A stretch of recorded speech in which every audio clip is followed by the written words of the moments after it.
Mark, here's what I'd like to tell your audience. Turns out that trickle-down economics works, but it's not money that's trickling down, it's people. People from the middle class are trickling down into the lower class. People from the lower class are trickling down into homelessness. Some people from the middle class are trickling down into homelessness without even bothering to pass through the lower class, and they are going splat right on the sidewalk, and it's not a pretty sight. It has created a whole new way of looking at the homeless because it is structured very much the way the middle class is structured. There is the upper middle class and the lower middle class. Well, there is now an upper class homeless and a lower class homeless. The lower class homeless are the chronically homeless, the ones who would be homeless no matter what, the psychologically disturbed, the antisocial, people who are a social service problem, people who need to be institutionalized or on drugs. These people, well, they shouldn't be the Seattle Center's problem. They shouldn't be the bus line's problem. This is a social service problem. And those people, understandably, might scare people away. But then there's the homeless, the new homeless, the homeless with skills, the professionals who are trying desperately to get out of their lives.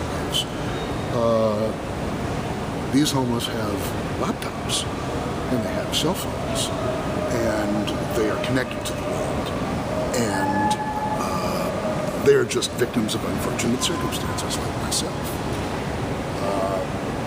If you deny us electrical outlets because you consider the homeless unsightly, well, that's the lower class of homeless that you're talking about. The upper class of homeless, the ones with the laptops and the cell phones, they're the ones who are using the electricity. Why would you want to get rid of them?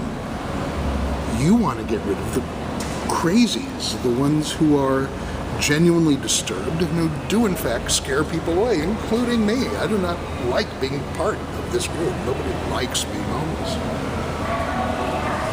But this policy of having no outlets, if it is meant to drive out the disturbing element of the homeless population, it is just hopelessly misguided. You're just going to get rid of the ones with laptops, the ones who have lives, the ones who are functioning, and you're going to leave behind the ones who jump up and dance and scream at people every once in a while. The only official excuse that we were given for why the electrical outlets have been locked up at the Seattle Center is, and I quote, "We are under no legal obligation to supply the public with free electricity." Now, this is an argument that only makes sense if you don't think about it, because we do things every day that we are not legally obligated to do. I mean, this morning I had cereal for breakfast, and I was under no legal obligation to do so, and yet I still did it, and it was delicious. There's all kinds of things I do that I am not legally obligated to do. Now, imagine if the Seattle Center only did things that they were legally obligated to do. I do not believe they were legally obligated to have a fountain, and yet there it is, one of the greatest fountains on earth. This is just a lame excuse for anything. I'm going to have to use it for the rest of my life. I'm sorry. I am not legally obligated to do that. Therefore, I will not do it. I'm going to live my life never doing anything that I am not legally obligated to do. That would be completely ridiculous, and it is ridiculous for the Seattle Center to have that attitude. If somebody falls down in front of me, I will offer them a hand back up, and I will not do that because I am legally obligated to do so. I will do that because I am morally obligated to do so as a member of the human race, because I have a shred of human decency within me. A shred of human decency that apparently the Seattle Center does not have, because despite the fact that they are not legally obligated to do so, there's no excuse for not offering a hand to people.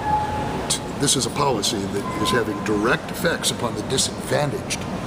and upon not just upon homeless, but upon the disabled. Where exactly are people in wheelchairs supposed to recharge their chairs if they go dead? People with wheelchairs will avoid coming to the Seattle Center knowing that there will be no place for them to charge their chairs, and though they may not have a legal obligation to give us electricity, they do have a legal obligation to not discriminate. And this policy clearly discriminates against the disadvantaged and people in wheelchairs. I not only want to see all these locks come off of the electrical outlets, I want the cost of installing these locks to be subtracted from the salary of whatever genius came up with this idea.